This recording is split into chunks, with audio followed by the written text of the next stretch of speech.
totally believe in what we're doing, and I think it's the most important thing that I can be doing right now. There are so many people who are sick, and if this can help them, people have to know about this.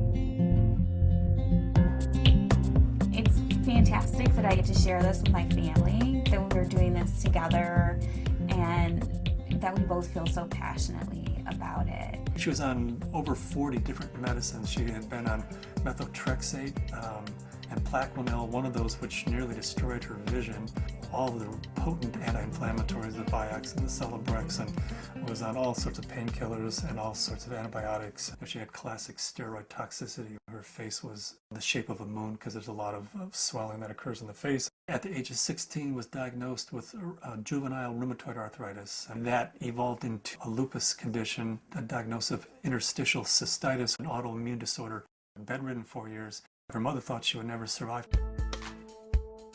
I went to talk to William as a friend and as a doctor about his experience with patients and how they used cannabis.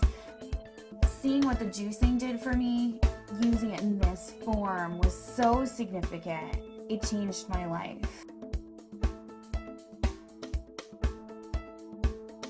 About 4 to 6 weeks after I started on juicing every day, I had no more back pain. I didn't need pain pills. I felt the best I ever had. A lot of people think cannabis and pot are not medicine. I had stumbled on an article in Scientific American, December 2004. They had an article on marijuana as the brain's own marijuana, and they introduced the idea that the body produces compounds that are very similar to those found in marijuana or cannabis. Cannabis actually goes upstream. It provides feedback from the postsynaptic nerve to the presynaptic nerve, which was unheard of in neurochemistry. I mean, all neurotransmissions were unidirectional, and all of a sudden, swimming against the force of that are these little cannabinoid molecules that tie the whole system together. The phytocannabinoids from this plant augment the body's attempt to restore and increase function to a normal level. So it mimics the regulatory system of cellular physiology. And recently the Food and Drug Administration has approved of CBD, which is a cannabinoid like THC, one of 80 cannabinoids. The federal patent compares vitamin C, vitamin E, and CBD, or cannabidiol. CBD turns out to be more potent than either of those two. The thing that I warn my patients of is, if you're going to be juicing this flower and this leaf, and you're going to be doing this high-dose, non-psychoactive cannabinoid dietary approach, please do not heat it. When you heat cannabis, you make it psychoactive, which for a large part of the community, the psychoactivity of a plant is a measure of its medical quality. But it's really quite the inverse. If you heat or age cannabis in any way, you're destroying some of the medicinal properties of it. To use the plant effectively, we have to use it the way it evolved over 34 million years, which is raw. Because when it's raw, the THC is bound up as THC acid. It requires aging, drying, so as a hunter-gatherer, we gather this plant and we notice, wow, as this plant ages, it changes character and suddenly has a psychoactive effect. I think that's the most exciting area of cannabis research, is looking at non-psychoactive cannabinoids. Because if you do heat it, you'll decarboxylate the THC acid, and you're going to have 600 milligrams of THC acid with the CBD acid. You would be unconscious probably for the better part of the week. Between heating the plant, whether that's in a sucker, a cookie, a baked good, a butter, vaporized, smoked, all of those techniques convert THC acid, which is non-psychoactive, into THC and provide you with that 10 milligram dose. But if you eat the plant raw, then THC acid is the way it's found in the plant. It's not psychoactive. The juicing allows you to get up to the 500 to 600 milligrams, which is 60 times more than you could tolerate if it was heated. This treatment is not psychoactive. People don't have to be stoned when they take it. They can take it and go to work. They can take it and play with their kids. It's hard for me to understand laws against something like green leaf therapy and to think that prednisone is legal. We're still fighting the stigma of marijuana back from the 20s, 30s, 40s, 50s. I was a prosecutor for 8 years in Mendocino County, so I know it from both as a defense attorney and as a prosecutor. The 1972 Controlled Substances Act said that marijuana has no medical value whatsoever. The federal government has a patent on its medical properties. The Food and Drug Administration has approved of it as investigative new drug. I have not found the United States to be very open about cannabis research. In order to print an article in a peer-reviewed journal, you have to use cannabis that they have certified for your study. And there are physicians who have waited 3, 4, 5, 6 years, some even longer than that, to just get a sample. The federal government's been kind of schizophrenic in the way it looks at marijuana. It says it has no medical value under that act, but at the same time, the federal government has been funding research in marijuana for years, for decades. And they've even patented certain strains of marijuana because they recognize it has that medical value. The California Narcotic Officers Association does not believe in medical marijuana. They believe it's all a big scam, and that's how they train law enforcement officers. Law enforcement is allowed to take a percentage of all assets that are forfeited and seized under the state and federal asset forfeiture law. So it takes the really enlightened and compassionate law enforcement officer to recognize that these medical marijuana laws are designed to protect patients. I was trained when someone had marijuana, you took them to jail. There wasn't a medicine use for marijuana. It's an illegal substance, and people went to jail for it. In 1996, California took a huge leap. I didn't support Proposition 215 because of the education I had, the experience I had, and what I had seen through the illegal marijuana gardens that I had seen throughout my career. Since 1996, I have changed my opinion somewhat. I believe there is a very clear medicinal use for marijuana. That being said, I believe that there are a large percentage of people who use marijuana as an excuse to either make profits or for recreational. The people who use marijuana for the true intended use that the voters passed, medicinal, I'll do everything I can to support their rights. There's many more things that law enforcement can be focused on than medicinal marijuana. And I don't want to give the impression at all that I support people who are growing marijuana for medical purposes 364 days of the year, and then one day a year they make a big sale for a couple $100,000, and they're a commercial seller that one day of the year. They're the people who are causing problems for the people who really and truly need and can use medical marijuana.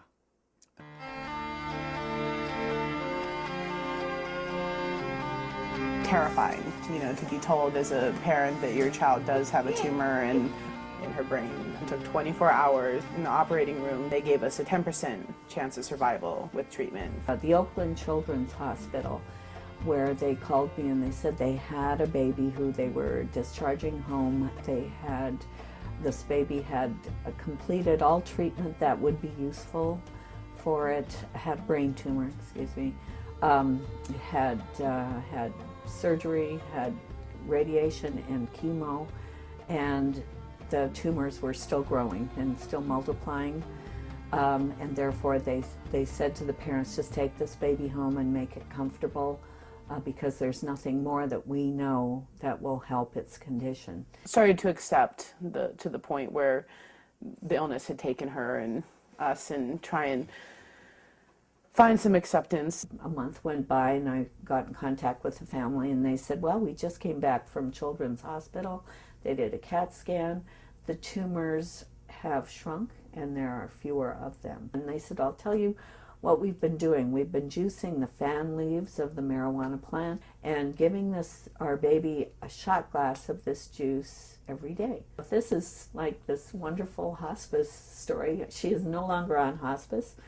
I brought the oxygen concentrator back. It's just one of those wonderful success stories. The plant is a pretty amazing plant because it appears that the juice of this plant is saving this baby's life.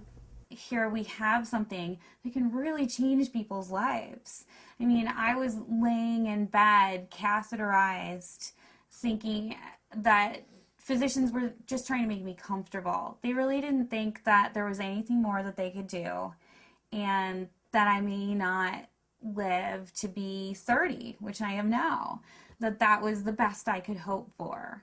the best I could hope for was taking enough methadone and Percocet every day that I just didn't feel anything at all. I had gotten in touch with Dr. Courtney because we had received a doctor's recommendation from one of his patients, and in it asked that they start juicing the leaves and having capsules and a few other items which I didn't know anything about. So after I contacted him, I was really excited to hear that there might be some other alternatives to the smoking of the cannabis. These are friends we've had in the past year.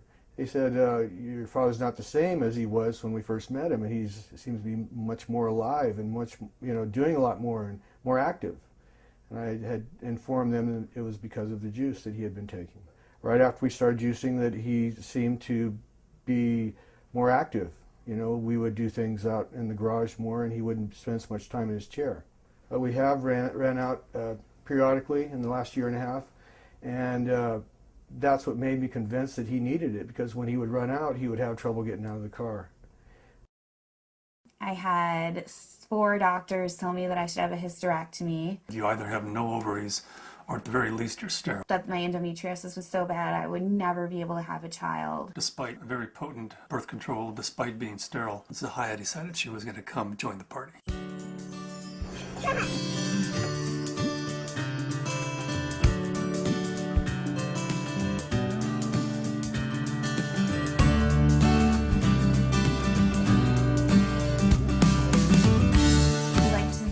Ourselves by being extremely scientific, and people know that if they're going to come to us, they're going to have to go through a lot of hoops, but they're also going to get the most up-to-date scientific knowledge on this subject, and they're going to see a physician who's an expert in the field of non-psychoactive cannabinoids, and there are plenty of people that want that and are looking for that.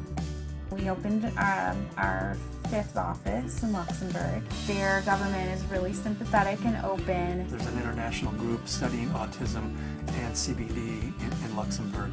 There's a physician there who's writing cannabis scripts who's also a senator, and we've been working with him, Senator Columbera.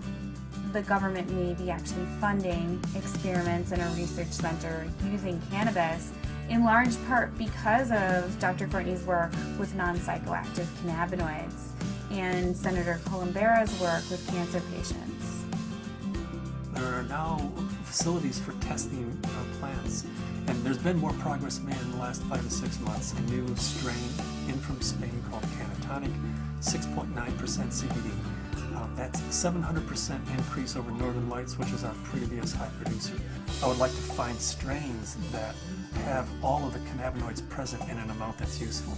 I'd like to produce strains that are adapted to environment. In Luxembourg, we're producing thousands and thousands of pounds of seed, to raise the money to give away, a half a pound of seed, because if that person grows an acre of cannabis and feeds their family the proteins and the fatty acids, incredible food source, an incredible preventative medicine source, and an incredible therapeutic source. And at the same time, they're sucking 5 times as much CO2 out of the environment as an acre of trees. First, we have to change Convention Treaty Number 1, which was the convention that the UN put out in 1961 that says cannabis as a crime should be, if you have it, if you grow it, if it's in your possession, you should be in prison. That dogma has dominated the world right now. They're asking for input from the World Health Organization, and in the process of writing a letter stating that this is a dietary essential. It's not a criminal thing, because we have to change that treaty before we can go into Central and South America and say, you grow yourself an acre of this plant, feed your family, prevent illnesses. So Cannabis International kind of legalizing the plant globally, giving it back to people as a food source, prevent illness is so much better than waiting until you have diseases. With my own experience and all the patients that I've spoken to, I believe that it's not an isolated incident, that this is the best medication